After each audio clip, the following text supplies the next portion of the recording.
L'Algérie déroule le tapis rouge pour le Salon international du livre d'Alger. À la fois populaire et professionnelle, cette manifestation culturelle est ouverte à tous, créant ainsi un immense bal de rencontres et d'opportunités. Nous sommes à quelques heures seulement de la clôture de la 26e édition du Salon international du livre d'Alger, qui apparemment a été une édition exceptionnelle. D'abord par la participation record jamais enregistrée durant les éditions passées, avec 1283 maisons d'édition représentant 60 pays issus de 4 coins du globe. C'est aussi une édition exceptionnelle de par la fréquentation record qui a été enregistrée, qui avoisine les 3 millions.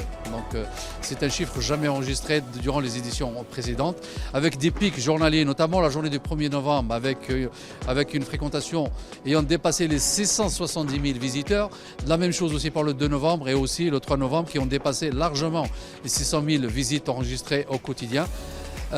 C'est un salon qui s'est étalé sur 230 000 mètres carrés, donc soit 300 000 mètres carrés de plus par rapport aux éditions précédentes. Donc c'est une édition record de par le nombre important qui ont dépassé de loin les 200 invités que sont des sommités, des invités de renom, donc des écrivains algériens, africains, arabes, mais aussi du reste du monde qui ont participé à cette 26e édition.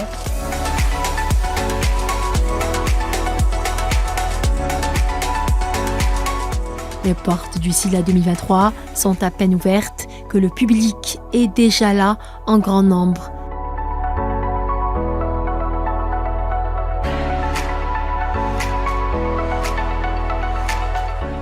C'est aussi une programmation culturelle riche, variée et équilibrée qui a eu lieu pendant 10 jours durant.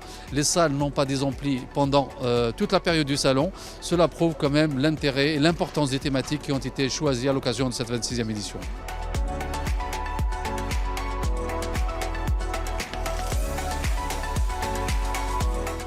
Il y a eu donc un programme d'animation culturelle durant 10 jours durant pendant cet espace et qui a connu une affluence, une participation record du public.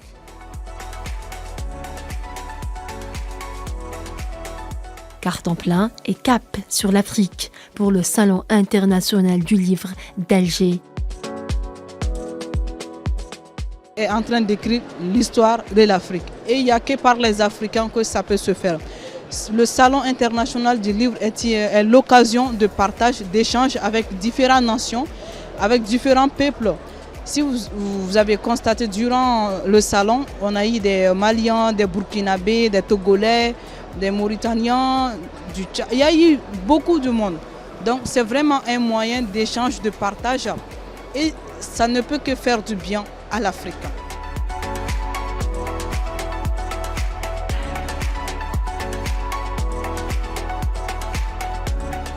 L'Afrique écrit pas seulement son futur, mais l'Afrique écrit tous les futurs. Donc je pense que ce genre d'initiatives sont à encourager et l'Afrique est au rendez-vous. On a eu des panels qui se sont déroulés au sein même du salon, qui ont parlé de l'Afrique, de l'investissement, comment embellir les relations entre les pays africains. Alors le thème pour moi, l'Afrique écrit l'avenir, c'est l'Afrique écrit le futur, c'est une façon de dire que l'Afrique est en train de préparer son avenir de façon prometteur. Et nous sommes en train de voir ça ici avec le mouvement de panafricanisme qui se réveille. Et aussi, cet événement a rassemblé beaucoup d'écrivains, beaucoup d'auteurs africains. Et c'est ce qui fait plaisir parce qu'on retrouve une certaine diversité. Et moi personnellement, c'est ce qui me réjouit le cœur. De voir autant de diversité et tous ensemble autour d'un seul mouvement se battre pour notre Afrique. Pour cette 26e édition, cet événement culturel a consacré plusieurs tables rondes à des personnalités africaines, des symboles connus de tous, comme la légende Nelson Mandela pour le 10e anniversaire de sa mort. Nelson Mandela, c'est une personnalité emblématique de l'histoire en général et surtout l'histoire africaine. c'est la personne qui a joué un rôle important, un rôle clé, surtout dans l'histoire de l'Afrique du Sud. Du patrimoine culturel et littéraire commun à l'Algérie et à l'Afrique, il y en a eu plusieurs, ils étaient fort nombreuses. Je citerai à titre d'exemple donc, la rencontre qui a eu lieu donc, à l'occasion de l'anniversaire du décès donc, du grand homme africain qui est Nelson Mandela, qui a dit un jour l'Algérie a fait de lui un grand homme.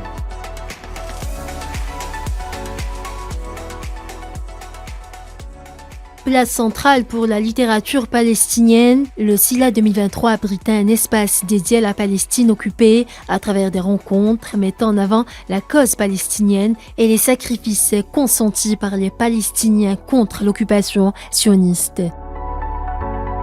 Je vais commencer par ce qui se passe actuellement à Gaza, ce qui se passe en Palestine. Nous, ça ne date pas d'aujourd'hui que la position de l'Algérie et tout le peuple algérien et avec le peuple palestinien. Que la Palestine est au cœur du SILA cette année à l'occasion de la 26e édition. Donc, un espace entier a été consacré, donc, dénommé Gaza, qui abrite des conférences, des débats, des rencontres politiques, et ce pendant 10 jours durant. Ils ont été animés d'abord par des Palestiniens. À titre d'exemple, je citerai donc, Ibrahim Nasrallah, qui est donc sommité dans le monde du livre, de la culture, de la littérature en arabe, mais aussi qui est connu dans le reste du monde. Additivement à cela, il y a aussi tout l'espace du ministère de la Culture donc, qui a été dédié, donc, qui a été consacré à la Palestine, en solidarité donc, avec ce peuple frère, avec ce pays frère, à travers donc, tout un programme d'animation culturelle dans les thématiques qui étaient en rapport avec la littérature et la résistance, mais tout ce qui est en rapport avec la Palestine. L'actualité actuelle mondiale, c'est Gaza. C'est un génocide, c'est un crime de guerre, c'est un crime contre l'humanité et nous devons, quelque part, quelle que soit notre position politique, adhérer à la solidarité du peuple palestinien. Le Salon international du livre est désormais un rendez-vous culturel, scientifique et académique incontournable et à caractère universel. Une tradition saluée par les auteurs et les lecteurs qui, au fil des éditions, sont de plus en plus nombreux. Il y a énormément d'écrivains qui nous sortent un peu de l'ordinaire vu ce que nous avons l'habitude de lire et tout. C'est une source d'authenticité, de différence et aussi de richesse. Nous sommes africains avant tout. Nous avons aussi contribué à la littérature africaine et universelle.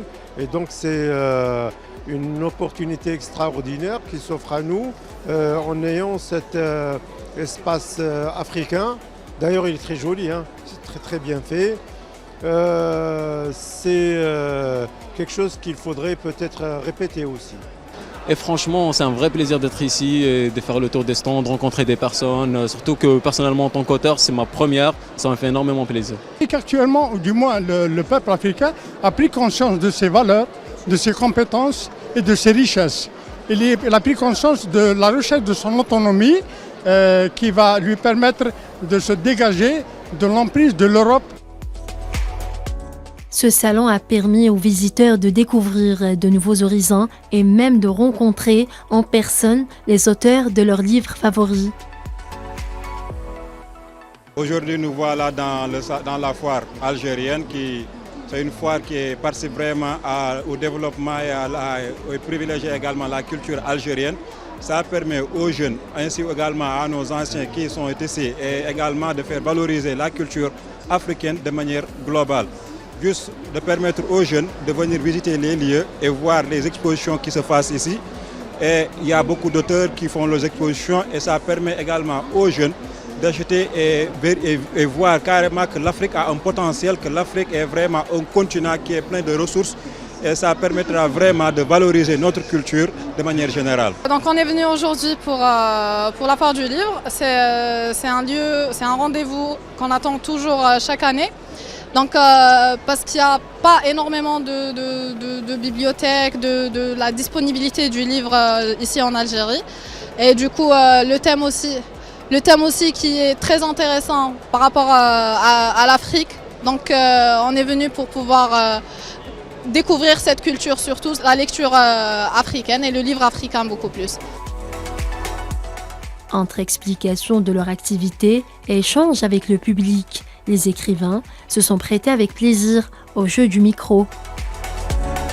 Le thème de cette année se trouvant être l'Afrique, j'en suis réjouie parce que ça met un point d'honneur à tout ce dont j'ai parlé dans l'Akafrado et l'Afrique me tient vraiment à cœur parce que nous sommes africains. L'Akafrado, c'est une union des forces. L'Akafrado et l'Algérie, je l'ai voulu algérienne. Le salon est une chance formidable pour toutes les strates de la société algérienne de se retrouver. Nous nous retrouvons tous avec nos différences, nos forces, adultes, enfants. Vous ne trouvez pas ça ailleurs, je crois, dans le monde, parce que le salon algérien, le SILA, n'est pas élitiste. Il est populaire.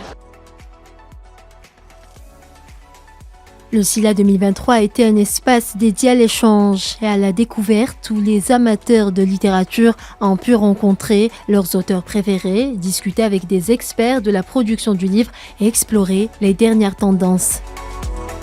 Le livre en Algérie a une valeur, a ses connaisseurs, a ses lecteurs et j'espère que ça se renouvellera dans les années qui viennent.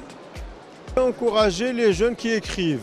Moi, je suis à la recherche de jeunes auteurs et de jeunes autrices. C'est ça déjà ma cible aujourd'hui. Je suis un associé de littérature. Je viens ici pour la 2e édition du Salon du Livre. C'est ma 2e en tant que personne. Je suis là depuis jeudi. Ça fait le 6e ou le 7e jour, si je ne me trompe pas, que je suis ici. Ça fait énormément plaisir de visiter tous les stands et toutes les éditions. Le 26e Salon international du livre d'Alger a été organisé du 25 octobre au 4 novembre avec la participation de 1283 exposants représentant 61 pays dans 18 africains. Le rendez-vous pour le SILA 2024 est déjà pris.